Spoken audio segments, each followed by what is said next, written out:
Hello, friends. This is Dave Hurwitz, Executive Editor at ClassicsToday.com, here with some really exciting news for Haydn fans. And who is not a Haydn fan? And if you aren't, you should be a Haydn fan. They have finally, at last, reissued the complete, well, not the complete, but the Haydn string quartets with the Festetics string quartet on period instruments in a box. Yay! Oh, this is a good set of string quartets. It's beautiful. Actually, it says, of course, that it's the complete string quartets, but it isn't. Of course it isn't, because whenever they say something like that, you know that they're wrong. It begins with Haydn's Opus 9. That is the first set of what you might call formal classical string quartets, but it leaves out the early quartet divertimenti in 5 movements, and there are like 10 of those, and they're quartets. I mean, let's not kid ourselves. And you also don't get the quartet version of the 7 last words of the Savior on the cross, which doesn't bother me at all because I hate that quartet arrangement. I think it's horrible. So it's really an orchestral work or a choral work.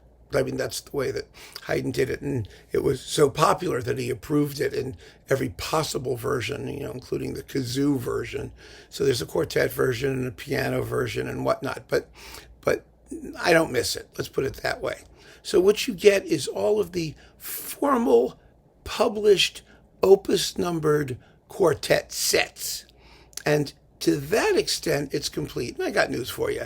It's a lot of quartets. I mean, you got, 19 CDs worth of Haydn quartets. And since most of the opus numbers came in groups of 6 or 2 halves, 2 groups of 3, which adds up to 6. 2 times 3 is 6, right? You're all set. Now, what to say about the performances? I mean, this particular medium that I'm working in here sort of precludes detailed discussion of individual opera. There we go. Opera and individual works. But I can talk a little bit about the approach and why this is worth listening to, because it really is. They're beautiful performances. They're on the Arcana label, by the way. I mean, the Festetics Quartet bounced around a little bit on a couple of labels before they settled here and did the entire pile that they did. Now, one of the nice things about this particular group is that although they play on period instruments, they don't make a fetish about it. In other words, the way that period instrument performances ought to happen, but so often don't, is from the bottom up, not from the top down. What I mean by that is very simple. You take your period instruments, right? Here you got your gut strings, you got your funny looking little bow, and you read your treatise on everything that supposedly people did. And then from that point, you apply what should be the aesthetic ideal of the period. And that determines how you play your period instrument.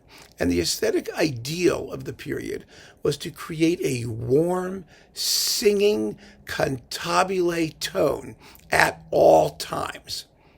That's what the goal was. In other words, you should make your period instrument sound like a modern instrument. You should try as hard as you can to approximate the sound of the instruments we have today. Why? Because the instruments we have today evolved in response to that aesthetic and to fixing what were perceived to be the imperfections or deficiencies of the instruments of the time. It's really very simple, extremely straightforward. What you should not do is what so many period instrument players do, which is make the damn thing sound as ugly as humanly possible, with the understanding that the more different from today's sound you are, the more authentic you must necessarily be. That is total nonsense, and it's historical nonsense. It's history and performance written in the virtue of hindsight. We know what happened. We know what it must have, how bad things must have been. Therefore, it's appropriate to make them sound as bad as they must have been. No, that is wrong. So one of the nice things about this is that the Festetics Quartet applies what I might call traditional musical virtues, which haven't changed a bit. In other words, they like good intonation, they like a beautiful sound, they play with not too, they're not like grotesque in their handling of rhythm. They don't mess up the phrasing with ridiculous feminine endings all the time or some sort of strange, agogic mannerism that they apply to everything they do. They play beautiful quartet music. Yes! And that's the idea. That's why these are really fine performances. And, there aren't that many big Haydn quartet sets. There are other fine period instrument groups doing Haydn quartets. There was the Mosaïques, you may recall, on Naive. They have a box of a lot of them. They didn't do all of them, but they have a lot of them.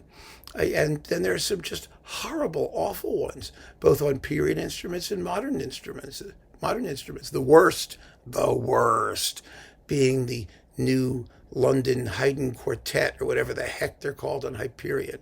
It's absolutely horrible, awful sounding, distorted, perverse interpretations, all based on the witless application of perceived rules as to what quartets sounded like back then. And it's all nonsense. It's so easy. It's so easy because the aesthetics of string playing, of music in general, have been the same since like forever. And that aesthetic is to approximate the tone of the human voice, to make the instrument sing. And if you do that, you're going to have a reasonable fund of vibrato. You're going to have nice legato phrasing. You're going to treat the music like music. And that's what these people do. It's a beautiful, beautiful set. It's not too expensive. And I'm just delighted to welcome it back to the world of the living. I really am. I think it really offers an object lesson to many period instrument groups on what they're doing wrong and how this music ought to be played. So good for the Festetics, good for Arcana, which is actually now part of Out There distribution, that thing, whatever that weird French conglomeration of labels is. And I'm just thrilled that this is back. I've been enjoying it absolutely uninhibitedly for the past few days, and I think you will too. So keep on listening, friends. Thanks so much for joining me. Take care.